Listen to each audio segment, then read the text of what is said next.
যখন ছুরিটা বের করিয়া ইসমাইলকে যখন জবাই করবে, যখন ছুরিটা চলাবে, আল্লাহ তাই ছুরি সাবধান, কোন প্রকার যেন একটু চামড়াও না কাটে। ইব্রাহিম নবী জবাই করতে আছেন, এত পোষাই কোনটাই কাজ হয় না, কাটে না, কাটে না। কারণ ছুরি কার গোলামি করে? কথা বলেন। ছুরি গোলামি করে আল্লাহর। দুনিয়ার মানুষ আল্লাহর সাথে বেঈমানি করে, কিন্তু ছুরি আল্লাহর সাথে নাফরমানি আর বেঈমানি করতে পারে না। ছুরি আল্লাহর কথা অনুযায়ী ছুরি চলাই, কিন্তু কাটে না। এক পর্যায়ে দেখে কেটে গেল, জবাই হয়ে গেল। ইব্রাহিম নবীর চোখ দুইটা খুলিয়া তাকায়, দেখে ইসমাইল পাশে দাঁড়াইয়া মুষ্টি মিষ্টি হাসে, আর তাকায় দেখে নিচে একটা দুম্বা জবাই হয়ে গেছে। কার কুদরত? একমাত্র আমার আল্লাহর কুদরত। ওখান থেকে আমাদের কুরবানি আমাদের উপর ওয়াজিব হয়ে গেল। ওখান থেকে আমাদের কুরবানি চলে আসলো। পরে নবীর উম্মতের দল, যাদের মাল আছে আল্লাহ তাদেরকে সম্পদ দিয়েছে, কুরবানি করার মতন তৌফিক দিয়েছেন, সম্পদ দিয়েছে। আল্লাহর পথে কিছু কুরবানি করে দাও। 1,34,000 টাকা যদি কারো কাছ থাকে এই মুহূর্তে, তার উপর কুরবানি ওয়াজিব হয়ে গেল। আমি বলবো 1,34,000 না, 1,40,000 যদি বল থাকে, তার কুরবানি দেওয়া লাগবে। কারণ তার উপর কুরবানি ওয়াজিব আল্লাহ করে দিয়েছেন। তার কুরবানি দেওয়াই লাগবে রে যুবক। আর কুরবানি না করিয়া মালের মায়ায় পড়ে, সম্পদের মায়ায় পড়ে যদি আল্লাহর পথে ব্যয় না করো, শুধু মনে করতেছো টাকা পয়সা শুধু বাড়াইতে হবে, বাড়াইতে হবে, দুনিয়ার সব থেকে বড় ক্ষমতার চেয়ারে বসতে হবে, এমন যারা করে আল্লাহর পথে খরচ করি না, এদের জন্য কিয়ামতের দিন বিশাল অন্ধকার, বিশাল বড়টা সাপ হইয়া, ওই মালগুলো সাপ হইয়া ওদের গলায় ঝুলাই দেওয়া হবে। আসসালামু আলাইকুম ওয়া রাহমাতুল্লাহি ওয়া বারাকাতুহু। আলহামদুলিল্লাহ, আলহামদুলিল্লাহিল্লাযী জাআলাশ শামসা ওয়াল কমারা বিহুসবান ওয়ান নাজমা ওয়াশ শাজারা ইয়াসজুদান ওয়া ফাদ্দালা জামানান আলা জামান কামা ফাদ্দালা মাকানান আলা মাকান ওয়া ইনসানান আলা ইনসান ওয়া নাশহাদু আল্লা ইলাহা ইল্লাল্লাহু ওয়াহদাহু লা শারীকা লাহু লা জিদ্দা লাহু ওয়া লা নিদ্দা লাহু ওয়া লা মিসলা লাহু ওয়া নাশহাদু আন্না সাইয়্যিদানা ওয়া সানাদানা ওয়া হাবিবানা ওয়া হাবিবা রাব্বিনা ওয়া তাবিবানা ওয়া তাবিবা কুলুবিনা ওয়া মাওলানা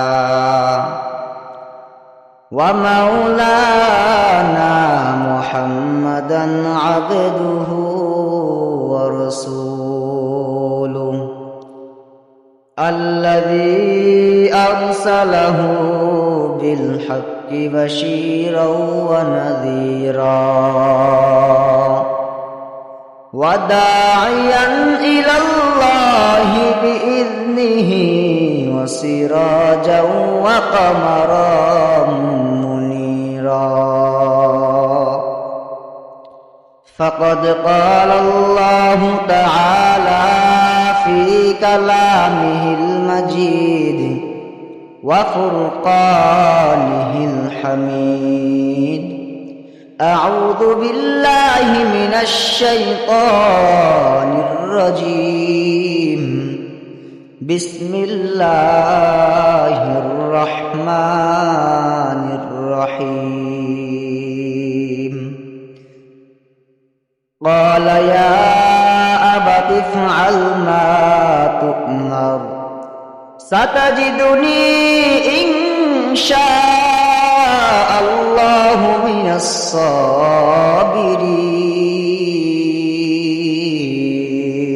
الصابرين. وقال تعالى يا أيها الذين آمنوا استعينوا بالصبر والصلاة إن الله مع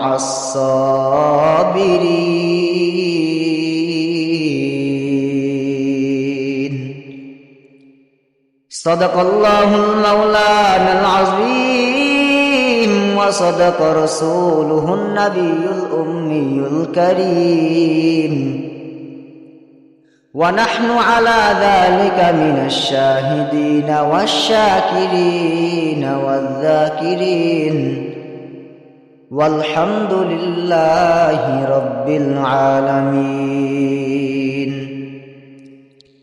सूरज ने दिया अपनी शुआओं को ये पैगाम,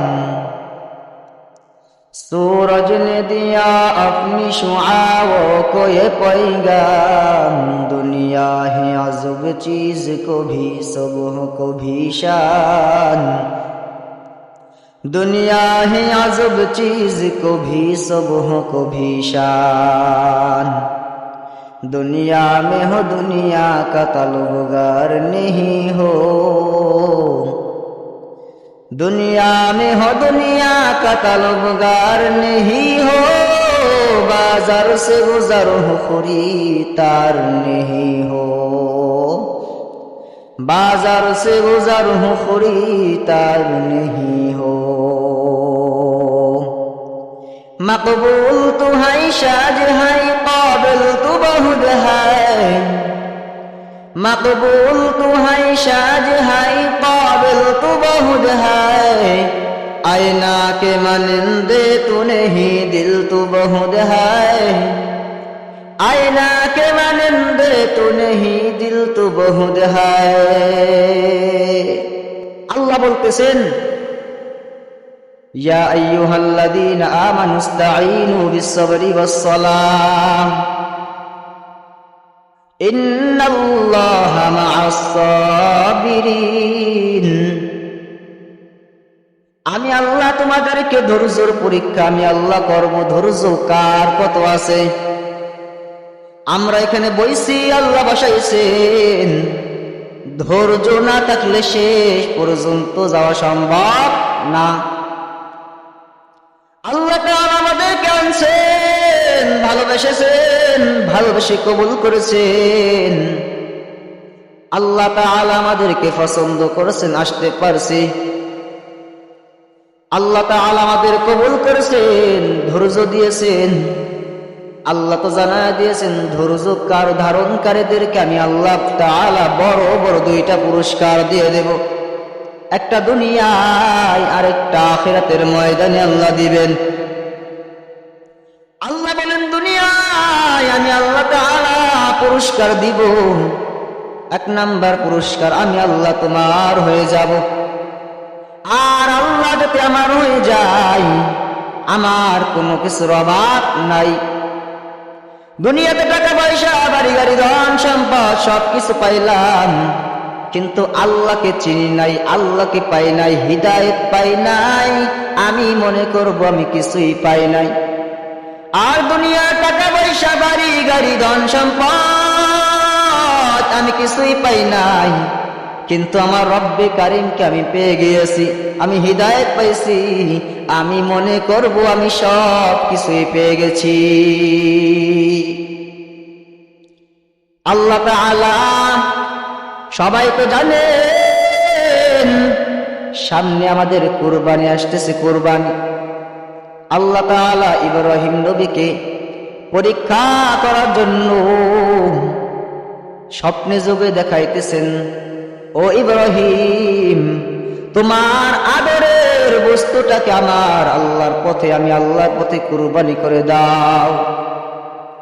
ইব্রাহিম নবী প্রথম দিন স্বপ্নে দেখার পর 100 উট কুরবানি করে দিয়েছেন।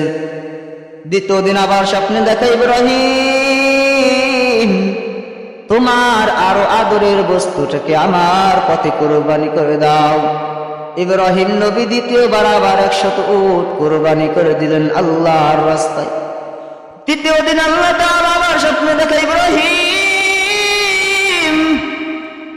তোমার সব থেকে আদরের বস্তুটাকে আমি আল্লাহর পথে কুরবানি করে দাও। ইব্রাহিম নবী তৃতীয়বার আবার 100 উট কুরবানি করে দিলেন। আল্লাহ তাআলা আবার স্বপ্নে দেখা, ইব্রাহিম তোমার সব থেকে কাছের বস্তুটাকে আমি আল্লাহর পথে কুরবানি করে দাও।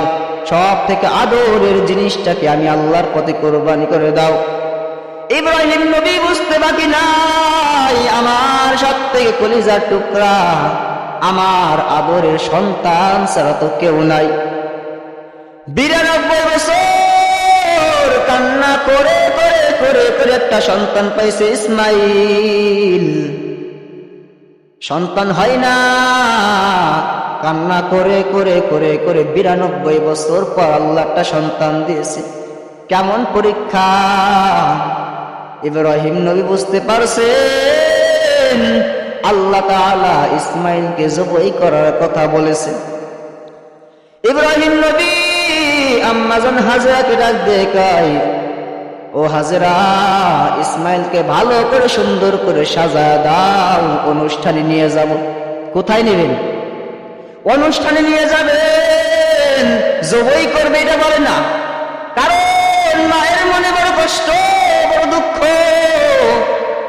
সন্তানের যদি কিছু হয়, মা বাবা দেখবেন পাগল পাগল হয়ে যায়, মা পাগল হয়ে যায়, মা পাগল হয়ে যায়। আম্মাজান হাজরাকে ইব্রাহিম ডাক দিয়ে কয়, সন্তানকে সুন্দর করে সাজায় দাও, অনুষ্ঠানে নিয়ে যাব। আম্মাজান হাজরা তো ভাবছে বাবার সাথে যাবে, সমস্যা কি? ইসমাইলকে সুন্দর করে গোসল করাইয়া, পবিত্রতা অর্জন করাইয়া, সুন্দর পোশাক পরাইয়া দিয়ে দিল। সুন্দর পোশাক পরাইয়া বাবার হাতে তুলে দিলেন। এইবার ইব্রাহিম নবী নিয়ে রওনা। কিন্তু ইবলিস শয়তান তোর বসে নাই। ইবলিস যায় কয়, আম্মাজান হাজরাকে ডাক দেয় কয়, ওই হাজরা, তোমার আদরের সন্তানকে কই পাঠাইছো? ইসমাইলকে তার বাবা জবাই করার জন্য নিয়ে যাচ্ছে। আম্মাজান হাজরা ডাক দিয়ে কয়, রে শয়তান, বুঝতে পারছে এটা শয়তান। ডাক দিয়ে কয়, শয়তান, কোন বাবা তার সন্তানকে তো জবাই করতে পারে না। ইবলিস কয়, আল্লাহর অর্ডার হয়ে গেছে, ইসমাইলকে জবাই করতে বলছে। আম্মাজান হাজরা কয়, এর শয়তান, আমার আল্লাহ যদি সত্যি অর্ডার করে থাকেন, ওরকম একটা ইসমাইল না, আল্লাহ যদি আমাকে হাজার হাজার লক্ষ কোটি ইসমাইল দান করেন, আল্লাহর পথে কুরবানি করতে শরীর নিচে দিতে আমার কোনো বাধা নাই, আমার কোনো বাধা নাই। শয়তান দেখছে এখানে আর কাজ হবে না, এইবার ইসমাইলকে যাই কানে কানে কাই, ও ইসমাইল, তোমাকে তোমার বাবা জবাই করার জন্য নিয়ে যাইতেছে, তুমি পিছনের দিকে দৌড় দাও। কিন্তু আল্লাহ তাআলা এমনি এমনি নবী মানান নাই। ইব্রাহিম নবী একজন পয়গম্বর নবী, ইসমাইল একজন নবী। ছোট শিশু বাচ্চা ইসমাইল আবার শয়তানকে তাড়ায় দিল, পাথর মেরে তাড়ায় দিয়েছে। এক পর্যায়ে শয়তান দেখে কোনো তাই কাজ হয় না। যখন ইব্রাহিম নবী ইসমাইলকে জবাই করার জন্য নিয়ে চলে গেল, তখন যখন জবাই করবে, ছুরিটা বের করে ফেললো। এইবার ইসমাইল ডাক দেয়, কয়, বাবা কি করবা? ইব্রাহিম ডাক দিয়ে কয়, সন্তান, আমি স্বপ্নে দেখছি আল্লাহ আমাকে দেখাইছে আমার আদরের প্রিয় বস্তুটাকে আমি তোমাকে কুরবানি করতেছি, তুমি কি বলো, রাজি আছনি? ইসমাইল নবী কয়, বাবা, আমার আল্লাহ যদি অর্ডার করেন আমার এতে কোনো বাধা নাই, আপনি আমাকে জবাই করে দেন, আল্লাহকে খুশি করা লাগবে, আপনি আমাকে জবাই করে দেন। কিন্তু বাবা আমার, আপনি আমাকে জবাই করার আগে আমার চোখ দুইটা বেঁধে নেন আর হাত পা বেঁধে নেন, কারণ মৃত্যুর যন্ত্রণা বড় কঠিন, আমি সহ্য করতে যদি না পারি, যদি ছোটাছুটি করিয়া যাই, আপনার শরীরে যদি আমার পাটা লেগে যায়, আপনার সাথে আমার বেয়াদবি হয়ে যাবে, আমার হাত পা যদি লাগে আপনি কষ্ট পাবেন, আপনার শরীরে আমার হাত পা যদি লেগে যায় বেয়াদবি হয়ে যাবে, বাবা আপনি আমার হাত পা বেঁধে নেন আর আমার চোখ দুইটা বেঁধে নেন, কারণ যখন আপনি আমাকে জবাই করবেন আপনার চোখে আর আমার চোখে যখন স্পষ্ট সঙ্গন হয়ে যাবে, তখন কিন্তু আপনার একটা মায়া লেগে যাবে, আপনি মায়ার কারণে আল্লাহর পরীক্ষায় পাশ করতে পারবেন না, এই জন্য আপনি আমাকে চোখ দুইটাকে বেঁধে নেন যাতে আপনার চোখে আমার চোখে আর একসাথে না পড়ে। কেমন ধৈর্য, কেমন পরীক্ষা আল্লাহ নিতেছেন, পরীক্ষা পরীক্ষা। আল্লাহ তো সত্যি জবাই করার কথা বলে নাই, শুধু পরীক্ষা করার জন্য জবাই করতে বলছে। যখন ছুরিটা বের করিয়া ইসমাইলকে যখন জবাই করবে, যখন ছুরিটা চলাবে, আল্লাহ তাই ছুরি সাবধান, কোন প্রকার যেন একটু চামড়াও না কাটে। ইব্রাহিম নবী জবাই করতে আছেন, এত পোষাই কোনটাই কাজ হয় না, কাটে না, কারণ ছুরি কার গোলামি করে? কথা বলেন, ছুরি গোলামি করে আল্লাহর। দুনিয়ার মানুষ আল্লাহর সাথে বেঈমানি করে, কিন্তু ছুরি আল্লাহর সাথে নাফরমানি আর বেঈমানি করতে পারে না। ছুরি আল্লাহর কথা অনুযায়ী ছুরি চলাই কিন্তু কাটে না, এক পর্যায়ে দেখে কেটে গেল, জবাই হয়ে গেল। ইব্রাহিম নবীর চোখ দুইটা খুলিয়া তাকায় দেখে ইসমাইল পাশে দাঁড়াইয়া মুষ্টি মিষ্টি হাসে, আর তাকায় দেখে নিচে একটা দুম্বা জবাই হয়ে গেছে। কার কুদরত? একমাত্র আমার আল্লাহর কুদরত। ওখান থেকে আমাদের কুরবানি আমাদের উপর ওয়াজিব হয়ে গেল, ওখান থেকে আমাদের কুরবানি চলে আসলো। পরে নবীর উম্মতের দল, যাদের মাল আছে আল্লাহ তাদেরকে সম্পদ দিয়েছে, কুরবানি করার মতন তৌফিক দিয়েছেন, সম্পদ দিয়েছে, আল্লাহর পথে কিছু কুরবানি করে দাও। 1,34,000 টাকা যদি কারো কাছ থাকে এই মুহূর্তে, তার উপর কুরবানি ওয়াজিব হয়ে গেল। আমি বলবো 1,34,000 না, 1,40,000 যদি বল থাকে, তার কুরবানি দেওয়া লাগবে, কারণ তার উপর কুরবানি ওয়াজিব আল্লাহ করে দিয়েছেন, তার কুরবানি দেওয়াই লাগবে রে যুবক। আর কুরবানি না করিয়া মালের মায়ায় পড়ে, সম্পদের মায়ায় পড়ে যদি আল্লাহর পথে ব্যয় না করো, শুধু মনে করতেছো টাকা পয়সা শুধু বাড়াইতে হবে, দুনিয়ার সব থেকে বড় ক্ষমতার চেয়ারে বসতে হবে, এমন যারা করে আল্লাহর পথে খরচ করি না, এদের জন্য কিয়ামতের দিন বিশাল অন্ধকার, বিশাল বড় একটা সাপ হইয়া, ওই মালগুলো সাপ হইয়া ওদের গলায় ঝুলিয়ে দেওয়া হবে।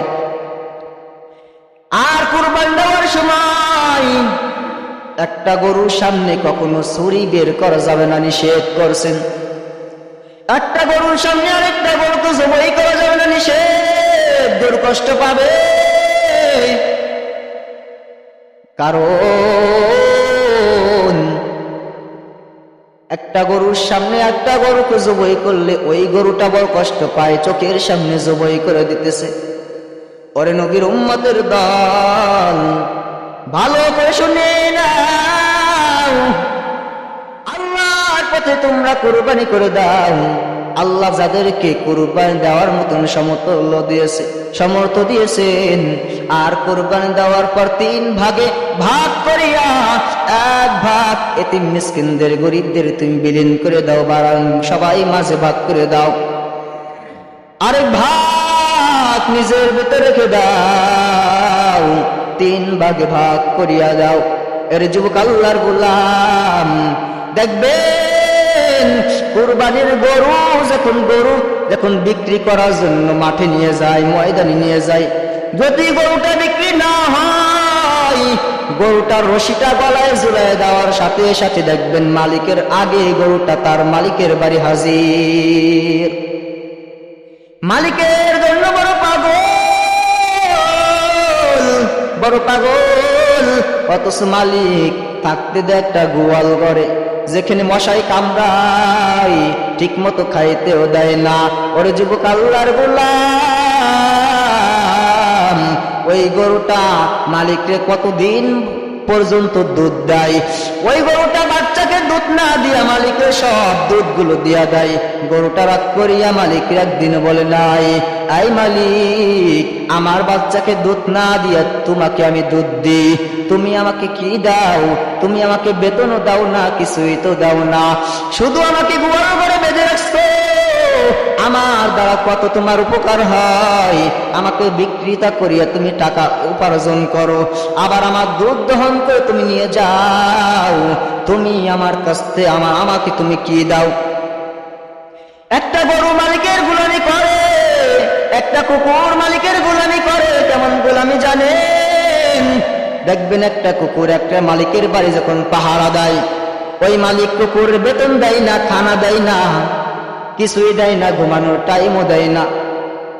অথচ একটা মালিকের বাড়ি একটা মানুষ যখন দারোয়ান হিসেবে থাকে, ওই দারোয়ানকে থাকার জন্য আলাদা রুম দেওয়া লাগবে, আলাদা মাস গেলে বেতন দাও, আলাদা স্পেশাল 3 বেলা খাওয়ান দেওয়া লাগে। কিন্তু যে কুকুরটাকে মালিক মাস গেলে কোনো বেতন দেয় না, থাকার জন্য আলাদা রুম নাই, খাওয়ানোর জন্য 3 বেলা স্পেশাল খানাও দেয় না, মালিক যেটা খেয়ে হাড় গুলি ফালা দেয়, ওটা জিব্বা দিয়ে চেটে খেয়ে তার জীবনটা কুকুর বাঁচায় নাই। কুকুরটা মালিকের সাথে জীবনে বেয়াদবি করে নাই, মানুষের বাড়ি পাহারা দেয়, 24 ঘন্টা দিতে পারে না। রাইতে বেলা মালিক ঘুমায় যায়, দারোয়ানও দেখবেন বসে বসে ঘুমায়। রাইতে বেলা চোর এসে চুরি করে নিয়ে যায়, ওই দারোয়ান দেখবেন ঠিক পায় না। অথচ যে কুকুর একটা গাছের পাতা পড়লেও কুকুরটা ঘুমানো থাকলো ঘাও ঘাও করে আওয়াজ দেয়। চোর এই বাড়ির কাছে আসতে পারে না, কিছুই আসতে পারে না। ওই কুকুরটা 24টা ঘন্টা মালিকের গোলামি করে, মাস গেলে মালিক তাকে কিছুই দেয় না। ওরে নবীর উম্মতের দল, ওই কুকুরটা মালিকের কেমন গোলামি করে, মালিকের জন্য জীবন দেওয়ার জন্য প্রস্তুত হয়ে যায়। हकीकत से तो दुनिया बेखबर है, दुनिया की नुमाइश पर नजर है। नमी गोयाम कि आज दुनिया जुदाबाश, बहर कारे कि बाशिबा खुदाबाश। এর নবীর উম্মতের দল, একটা মানুষ মালিকের গোলামি করে। কেমন গোলামি? ঠিক মতো মালিকের গোলামিটাও করে না। আল্লাহ তাআলা যেই গোলামি করার মতন বলছেন, আল্লাহ কয় মানুষ আসমানটা তোর খেদমতের জন্য আমি আল্লাহ দিয়ে দিলাম, জমিন তোমার গোলামি করার জন্য বানাইলাম, গাছপালা তরুলতা যত মাখলুক আমি আল্লাহ সব মাখলুকগুলো তোমার গোলামি করে দিলাম। আমি গাছকে বলছি তোমার গোলামি করতে, আমি মাছকে বললাম তোমার গোলামি করার জন্য, আমি সব কিছুকে বললাম তোমাকে তোমার গোলামি করার জন্য। আর মানুষ তোকে বলছি একমাত্র আমি আল্লাহর গোলামি করবি। কার গোলামি করবি? একমাত্র আমি আল্লাহর গোলামি করবা। সব কিছু মানুষের গোলামি করার জন্য আল্লাহ বানায় দিলেন। আল্লাহ তাআলা মাছকে বলছে সাবধান, আদর্শী বনি আদমের সাথে খারাপ ব্যবহার করা যাবে না। আশরাফুল মাখলুকাত, সব থেকে দামি মাখলুক, এই মাখলুককে আল্লাহ তো দামি বানাইলেন, এত সম্মানিত করে দিলেন। কিন্তু সেই মাখলুক আশরাফুল মাখলুকাত হওয়ার পর এত দামি আল্লাহ বানায় দিলেন, সেই মানুষ আল্লাহর বিরুদ্ধে কথা বলে, আসে না নাই? আল্লাহকে মানে না, নবীকে মানে না, কোরআন মানে না, হাদিস মানে না, কিছুই মানে না, আল্লাহর বিরুদ্ধে চলে, নবীর বিরুদ্ধে চলে। এই মানুষগুলোকে আল্লাহ তাআলা চতুষ্পদ জন্তুর থেকেও খারাপ বলেছেন। এই মানুষগুলোকে আল্লাহ তাআলা চতুষ্পদ জন্তুর থেকেও খারাপ বলেছেন। উলাইকা কাল আনআমি বাল হুম আদল। আল্লাহ কয় যে মানুষগুলোকে আল্লাহ তাআলা কান দিয়েছে, চক্ষু দিয়েছে, কলব দিয়েছে বোঝার মতন, এই মানুষগুলো আল্লাহর হুকুম মতো চললো না। আল্লাহ কয় এই মানুষগুলো তো চতুষ্পদ জন্তু। আল্লাহ কয় শুধু চতুষ্পদ জন্তু না, বাল হুম আদল, চতুষ্পদ জন্তুর থেকেও বড় খারাপ।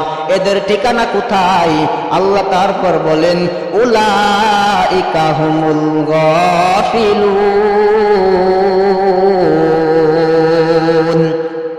এদের ঠিকানা হবে জাহান্নামের আগুন,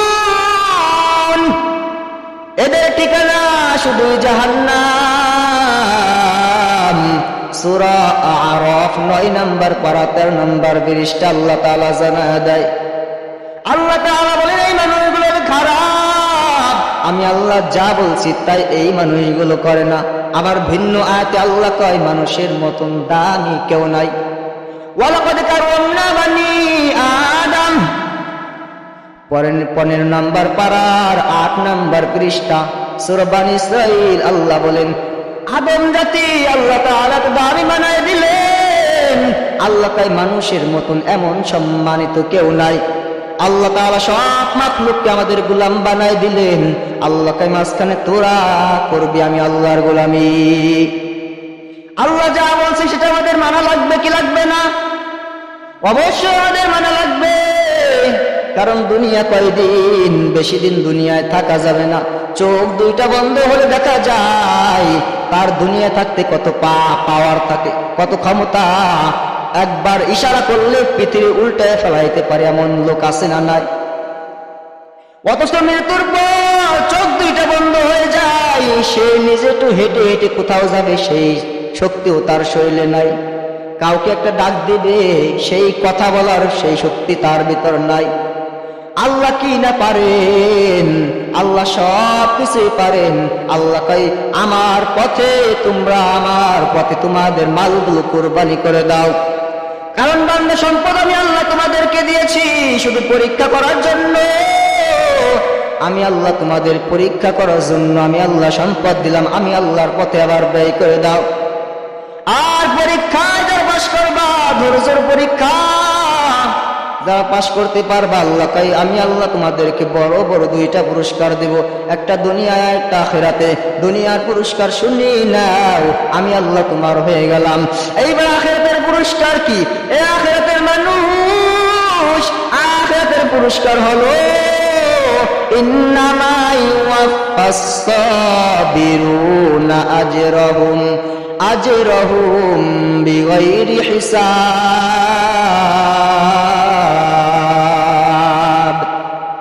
আখিরাতের পুরস্কার শুনি নাও, আখিরাতের পুরস্কার আল্লাহ কয় বিনা হিসেবে জান্নাতে চলে যাও।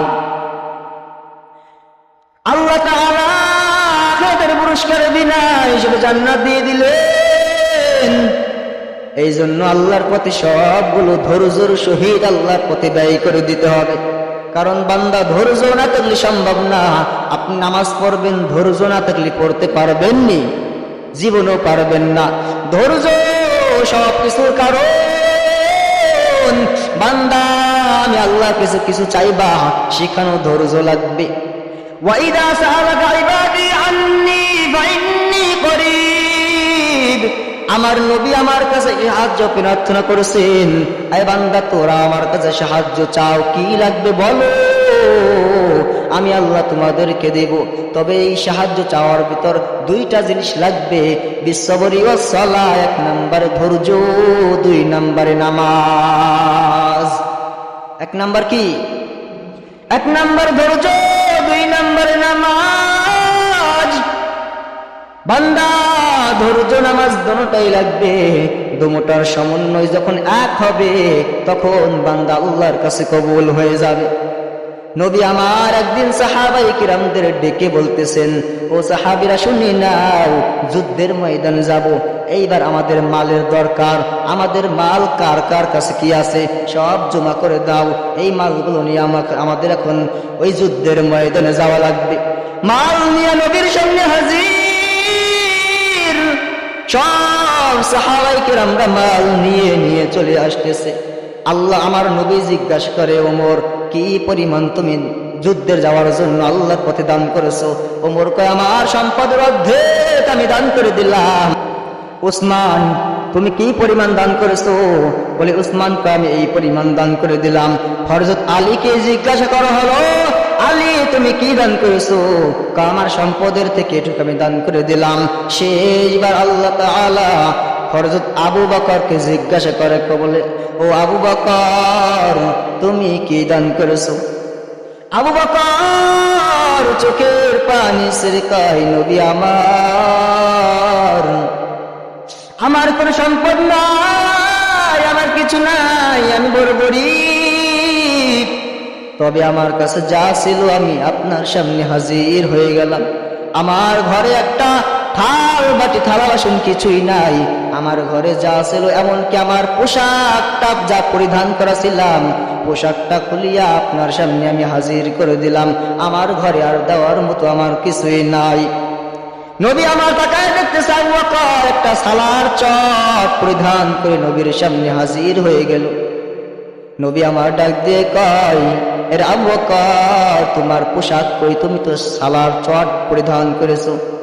আবু বকর চোখের পানি ছেড়ে কয়, নবী আমার দেওয়ার মতো কোনো সম্পদ নাই, আমার শরীরে যে জামা কাপড়টাও ছিল এটাও আমি যুদ্ধের জন্য আমি আল্লাহর পথে ব্যয় করে দিলাম, দান করে দিলাম। এখন আমার পরিধান করা একটা সালার চট স্যার আমার কিছুই নাই। আল্লাহ তাআলা আবু বকর কেমন ভাবে কবুল করেছেন, নবী এমন দোয়া আল্লাহর কাছে করলেন। ওরে নবীর উম্মতের দল, নবী যখন সাহাবায়ে কিরামদের বলতেন আল্লাহর পথে ব্যয় করা লাগবে, কার কার কি কাছে কি আছে আল্লাহর পথে ব্যয় করা লাগবে, হাজির করে দাও। সাহাবায়ে কিরামরা পাগল হয়ে যাইতো আল্লাহর পথে দান করার জন্য। কিন্তু আমরা কেমন মানুষ, সেই নবীর উম্মত আমরা, কিন্তু আল্লাহকে মানি না, নবীকে মানি না। আল্লাহ বলছে আমার পথে ব্যয় করে দাও, তোকে টাকা পয়সা ধন সম্পদের মালিক আল্লাহ আমি না মানাইছি, আমি আল্লাহর পথে আবার ব্যয় করে দাও। শুধু মাঝখানে আমি আল্লাহ পরীক্ষা নিলাম, পরীক্ষায় বান্দা পাশ করলে তোর জন্য জান্নাত রেডি, আর যদি ফেল করে নাও তোমার জন্য বড় জাহান্নাম আগুন তোমার জন্য অপেক্ষা করতেছে, জাহান্নাম আগুন তোমার জন্য অপেক্ষা করতেছে। এই জন্য আল্লাহর পথে ব্যয় করা লাগবে কি লাগবে না? অবশ্যই আমাদের আল্লাহর পথে সম্পদগুলো ব্যয় করা লাগবে, কারণ যেটুক এখান থেকে আল্লাহর পথে দান করবেন হাসরের ময়দানে উঠুক নিয়ে আল্লাহর কাছে আল্লাহর জান্নাতে চলে যাবেন। এইবার আল্লাহ তাআলা বলেন, আমি আল্লাহর পথে তোমার সম্পদগুলো ব্যয় করে দাও। এরে বান্দা একটা গরিব মানুষের দিকে তাকা, একজন রিক্সা চালকের দিকে তাকাও, ওকেও যে আল্লাহ বানাইছে তোকেও সে আল্লাহ বানাইলো। ওই গরিব মানুষটাকে আল্লাহ তাআলা গরিব বানায় দুনিয়া পাঠাইছে, তোকে ধনী বানায় আল্লাহ বানাইছে পাঠাইছে।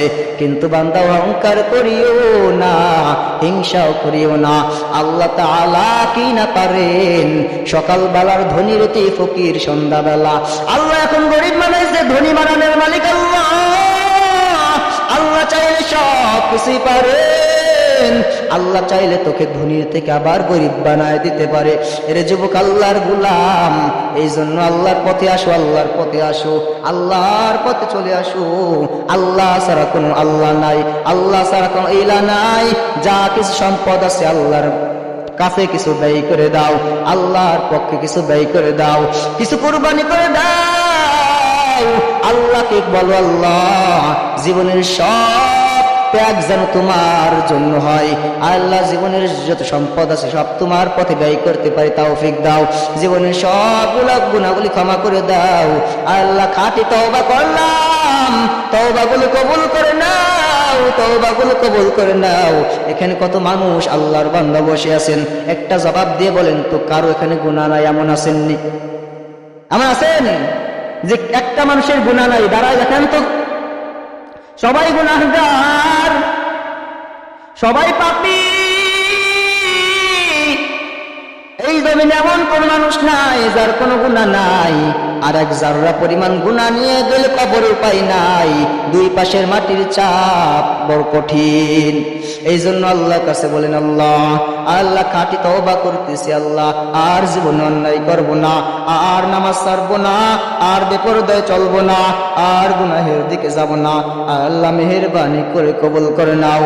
তওবা করার যত নিয়ত হয়, খাঁটি তওবার নিয়ত দুটো হাত আল্লাহকে দেখা দাও। আল্লাহ হাতগুলো কবুল করে নিন, তওবা কবুল করে নিন, তওবার উপর মজবুত হয়ে চলার মতন তৌফিক দান করেন, আমিন।